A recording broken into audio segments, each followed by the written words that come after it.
Selamat datang di Alur Donghua. Kali ini Mimin akan cerita novel The Crown, Emperor of Eternity. Sebelum mendengarkan jangan lupa subscribe, like, komen, dan share ya biar Mimin tambah semangat. Selamat mendengarkan. Melanjutkan episode sebelumnya, ketika Cukwang-seng melihat Mukilan yang berwajah merah dan tampak hendak memakan seseorang, Cukwang-seng memasang ekspresi acuh tak acuh di wajahnya. Penjahat yang tidak tahu malu, kemana kamu akan membawaku? Mukilang meronta, kembali ke kota Dahuang, dan membiarkan semua orang melihat sisi menyedihkan dari tuan kotanya. Bunuh saja aku. Wajah Mukilang memerah dan matanya penuh amarah. Ketika dia mendengar kata-kata Cukwang-seng, dia secara alami berpikir bahwa Cukwang-seng akan membawanya ke kota Dahuang untuk mempermalukannya di depan umum. Bagaimanapun dia, yang selalu sangat bangga, bisa menanggung ini. Cukwang-seng menatap Mukilan yang sangat marah, dan sudut mulutnya membentuk lengkungan jahat. Bagaimana aku bisa rela membunuh seorang secantik penguasa kota ini? Mukilang melototinya dengan marah. Seluruh tubuhnya bergemetar hebat. Tapi sekarang kekuatan seluruh tubuhnya telah tersegel, dan dia tidak bisa menahan apapun. Cukwang-seng menarik pandangannya dan melihat ke arah kota Danghuang. Ekspresinya kembali tenang. Alasan mengapa dia menangkap Mukilan tentu saja bukan karena alasan yang dia katakan, tetapi karena dia ingin meminjam formasi teleportasi luar angkasa di kota Donghuang. Dia menangkapnya kembali sebagai sandera. Anda harus tahu bahwa ada banyak sekali orang kuat di kota Dahuang. Jika dia menerobos dengan paksa, mungkin akan sulit untuk meminjam formasi teleportasi luar angkasa dengan aman. Jadi, dia menggunakan Mukilang sebagai sandera adalah cara terbaik untuk sekarang. Di kejauhan, melihat Cukwang-seng bergegas menuju kota Dahuang, Hong Lier berbalik dan bertanya, "Kakak senior, apa yang harus kita lakukan sekarang?" Kakak senior Qin tersenyum dan berkata, "Ikuti saja. Saya ingin melihat apa yang orang ini ingin lakukan dengan menggunakan Mukilang sebagai sandera." Hong Lier mengangguk dan mereka berdua bergegas menuju kota Danghuang. Kota Danghuang, dua sinar cahaya dan bayangan melintas dengan cepat di kota Danghuang dan akhirnya terbang menuju selatan kota. Sepanjang jalan, mereka melihat Mukilang ditangkap, yang segera menyebabkan keributan di seluruh kota Dahuang. Orang kuat yang tak terhitung jumlahnya naik ke langit dan memerintahkan Cukwang-seng untuk melepaskan penguasa kota mereka. Namun, Cukwang-seng terlalu malas untuk memperhatikan dan membawa Mukilang untuk menuju rumah Zhuhe. "Nak, cepat lepaskan tua kontak kita," teriak seorang pria paruh baya. Di belakangnya, ada juga banyak praktisi Rana Zotian. Semuanya memiliki aura yang kuat. Cukwang-seng menoleh ke belakang dan melihat sosok yang dikenalnya. Komandan Qi lah yang menyerangnya di pasar perdagangan hari itu. Komandan Qi tidak bisa menahan perasaan merinding ketika dia melihat tatapan yang diberikan kepadanya. Ia memandang Cukwang-seng dengan tidak percaya.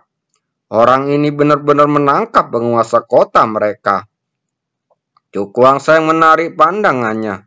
Saat ini, dia terlalu malas untuk memperhatikan Komandan Qi. "Mundur, jika kamu mengikutiku lagi, jangan salahkan aku karena kejam." Karena mendengar kata-kata ini, wajah banyak orang berubah dan ekspresi mereka berkedip-kedip. Melihat ini, Cukwang-seng membawa Mukilang dan langsung masuk ke rumah Zhuhe. Orang-orang kuat di kota Dahuang tampak ragu-ragu saat melihat dua orang itu memasuki rumah Zhuhe. Namun, karena keselamatan penguasa kota, tidak ada yang berani mengambil langkah maju. Karena jika penguasa kota melakukan kesalahan di kemudian hari, tanggung jawab dengan sendirinya akan jatuh pada orang yang mengikutinya secara membabi buta. Begitu Cukuang Seng memasuki rumah Zuke, sekelompok orang kuat mengelilinginya, termasuk praktisi di puncak Rana Jiuding dan Rana Zotian. "Lepaskan Tuan Kota!" teriak seorang lelaki tua berjubah itu. Cukuang Seng meliriknya dan berkata dengan tenang, "Apakah Anda kepala keluarga Zuhe?" "Saya Zuhe Feng. Siapa Anda?" Pria lelaki tua berjanggut putih itu. Cukuang Seng menunjuk ke arah Mukilang, lalu berkata, "Tidak ada ruginya menukar nyawa wanita ini dengan formasi teleportasi luar angkasa, kan?" Setelah mendengar ini, wajah tua Zuhe Feng berubah, dan dia menggertakkan gigi saat berkata, "Jika kamu ingin menggunakan formasi teleportasi luar angkasa, aku akan membawamu ke sana. Tapi kemudian kamu harus melepaskan Tuan Kota kami. Jangan turuti dia. Ini Tuan Kota." Zhu Feng ragu-ragu. Wajah Cukuang Seng menjadi gelap. Dia menatap Mukilang dan berkata dengan kejam, "Mukilang, jika kamu terus berbicara omong kosong, apakah kamu percaya bahwa aku akan menelanjangimu dan melemparkanmu ke pusat kota?" Mata Mukilau membelalak dengan ekspresi malu dan kesal di wajahnya. Zhu Hefeng di sampingnya juga memiliki wajah berkedut. Ini adalah pertama kalinya dalam beberapa tahun seseorang berani mengatakan kata-kata sembrono kepada penguasa kota mereka. "Bawa aku ke sana." Cukuang Seng terlalu malas untuk memperhatikan wanita ini, lalu berteriak kepada Zhu Hefeng. Mendengar ini, Zhu Hefeng melirik ke arah Mukilang yang sangat malu dan hanya bisa memilih untuk memimpin. Cukuang Seng membawa Mukilang dan mengikutinya. Sepanjang jalan, meskipun ada banyak orang kuat yang mengikutinya, baik secara terbuka maupun tersembunyi-sembunyi, tidak ada yang berani mengambil tindakan terhadapnya. Untung aku menangkap wanita jalang ini. Jika tidak, akan sulit bagiku untuk memasuki kota yang tenang dan meminjam formasi teleportasi luar angkasa dengan kekuatanku sendiri. Cukuang Seng bergumam karena terkejut. Dengan pemikiran ini di benaknya, Cukuang Seng tiba-tiba berhenti di depannya. Dia mengulurkan tangan, lalu menunjuk ke depan saat berkata, "Itu adalah formasi teleportasi." Cukuang Seng mengangkat kepalanya untuk melihat formasi yang sangat besar. Formasi itu bersinar, dan sinar cahaya perak yang tak terhitung jumlahnya mengalir melaluinya, memancarkan semburan fluktuasi yang aneh, menyebabkan udara di sekitarnya berfluktuasi. Formasi teleportasi luar angkasa. Wajah Cukuang Seng berseri-seri. Yang disebut formasi teleportasi luar angkasa adalah sebenarnya ini sama seperti ketika dia datang ke tanah terlantar melalui pusaran hitam. Satu-satunya perbedaan adalah lorong hitam hari itu dirobek oleh orang kuat yang menentang surga. Dan formasi teleportasi luar angkasa ini dibangun menggunakan material surgawi dan harta duniawi yang tak terhitung jumlahnya. Untuk kegunaannya keduanya hampir sama mirip. Kemana kamu ingin pergi?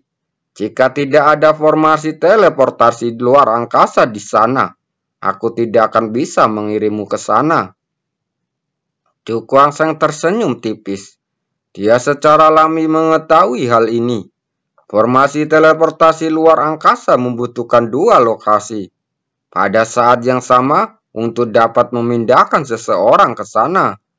Jika tidak mungkin menemukan lokasi tempat Anda berteleportasi, dan Anda tidak akan bisa keluar dari saluran luar angkasa. Kota Tianhu, dia berkata dengan tenang. Dengan kekuatan kota Tianhu, mustahil untuk tidak memiliki formasi teleportasi luar angkasa. Kota Tianhu Setelah mendengar kata ini, Su Hefeng tercengang. Penjahat yang tidak tahu malu. Apakah kamu akan pergi ke kota Tianhu? Chu Guangsheng mengeliriknya dan berkata dengan tenang. Apa? Tuan kota Mukilan keberatan? Mukilan menatap dengan penuh kebencian. Tidak ada cahaya yang tidak bisa dijelaskan bersinar di matanya. Senior Zuhe, bisakah Anda mengirimkan saya? Chu Guangsheng mengabaikan apa yang dipikirkan wanita itu dan berkata kepada Su Hefeng. Wajah Su Hefeng berkedut. Semakin jauh jarak teleportasinya, semakin banyak batu luar angkasa yang dikonsumsi oleh formasi teleportasi luar angkasa. Untuk berteleportasi dari sini ke kota Tianhu, 1 juta batu luar angkasa akan dikonsumsi. Tapi saat ini, tidak peduli berapa banyak batu spasial yang dikonsumsi, dia hanya bisa menggertakkan gigi dan menelannya. Kabar pikir bahwa dia tidak beruntung. Su Hefeng melambaikan tangannya, dan cincin luar angkasa ditembakkan dan akhirnya meledak. Semburan batu luar angkasa mengalir keluar darinya dan mengalir ke dalam formasi teleportasi. Tanah di seluruh kota gurun besar berguncang keras, dan suara serendah guntur menyebar ke seluruh langit, membuat banyak orang terlihat ngeri. Apa yang akan dilakukan anak itu hingga membuat keributan sebesar itu di formasi teleportasi? Chu Guangsheng melihat formasi teleportasi yang semakin terang, dan dia tidak bisa menahan untuk tidak mengepalkan telapak tangannya perlahan. VR, tunggu aku. Aku datang. Formasi luar angkasa bergetar, dan setelah setengah jam, perlahan-lahan menjadi tenang. Chu Guangsheng mengangkat matanya, lalu melihat ke bawah di tengah formasi ruang angkasa. Pusaran perak besar secara bertahap terbentuk, dan fluktuasi aura yang hebat menyebar darinya. Formasi teleportasi telah terhubung ke kota Tianhu. Bisakah kamu melepaskan penguasa kota sekarang? Kata Su Hefeng. Chu Guangsheng meliriknya, lalu muncul di langit di atas formasi teleportasi. Tuan kota, apakah kamu baik-baik saja? Su Hefeng bertanya dengan penuh semangat. Mukilang menggertakkan gigi dan mengalihkan pandangannya ke formasi teleportasi. Penjahat yang tidak tahu malu. Kapan segel di tubuhku akan dibuka? Dalam 3 hari. Dalam semburan cahaya yang menyilaukan, dia dan pusaran perak menghilang pada saat bersamaan. Mukilang menggertakkan gigi, matanya penuh amarah. Hari ini, dia benar-benar kehilangan mukanya. Tuan kota, apa yang harus kita lakukan sekarang? Su Hefeng bertanya pelan. Mukilang menggertakkan gigi dan berkata, biarkan orang ini pergi ke kota Tianhu. Hutang hari ini akan dibayar kembali oleh penguasa kota ini cepat atau lambat. Sekarang dia memiliki segel di tubuhnya. Dia tidak berani melakukan apapun pada ruang formasi teleportasi setelah Chu Guangsheng pergi.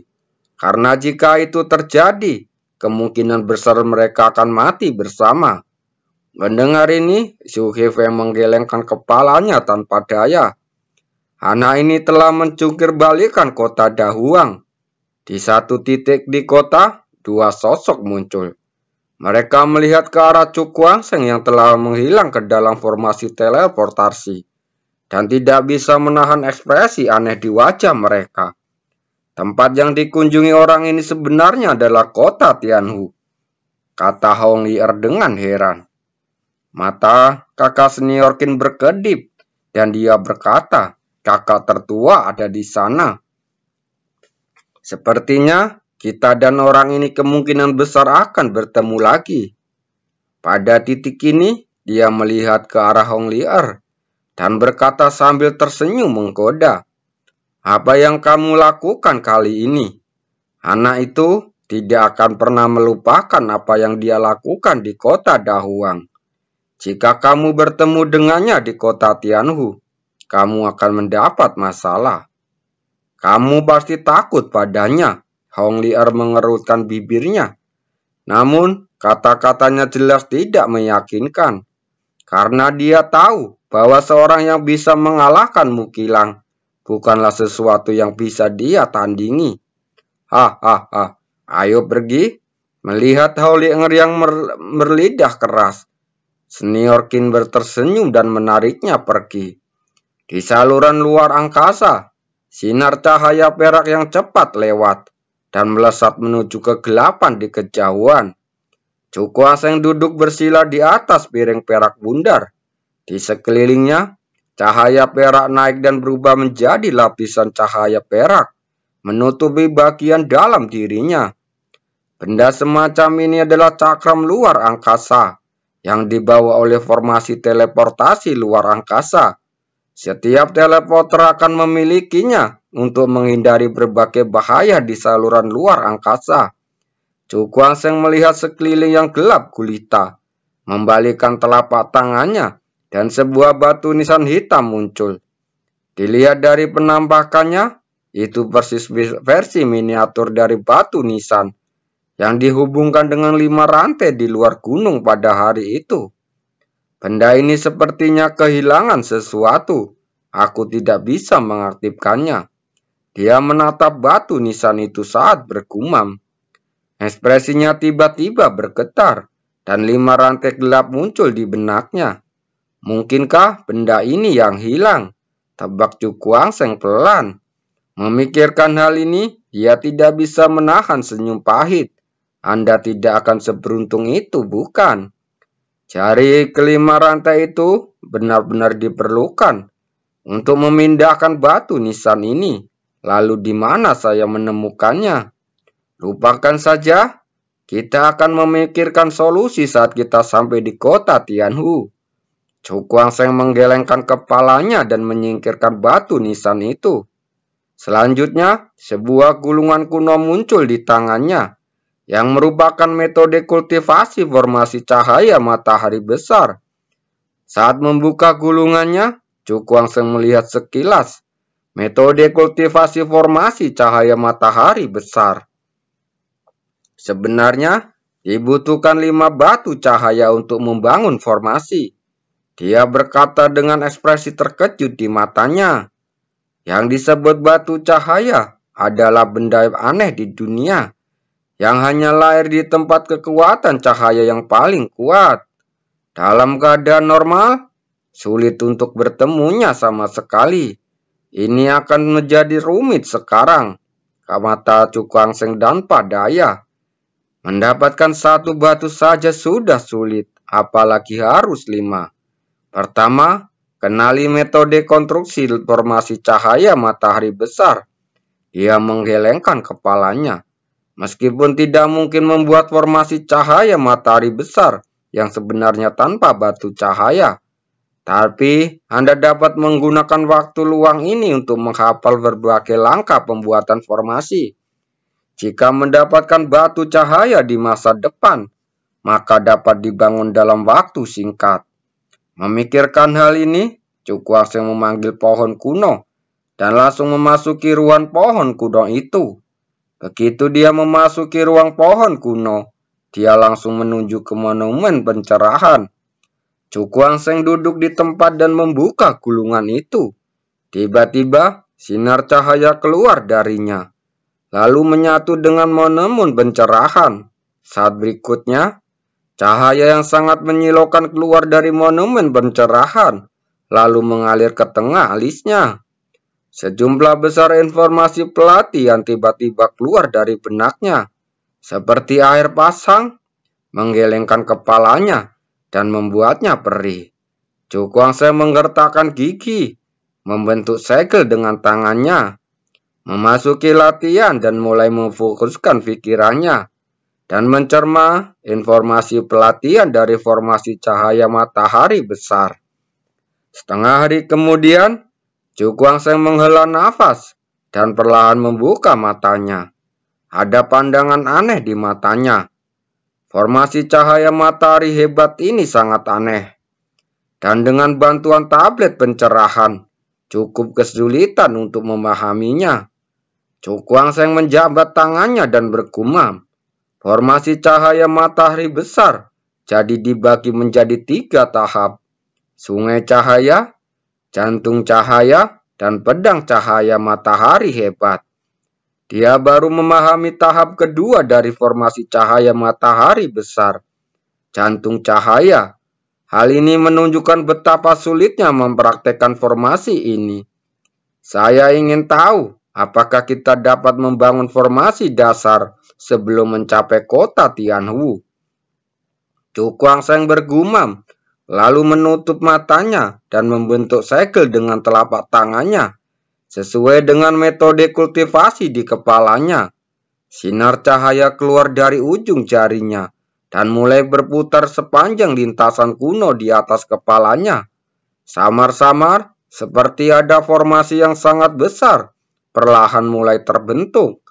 Namun, bentuk formasi ini belum sepenuhnya terbentuk, karena kesalahan kecil seluruh formasi tersebut akan rusak.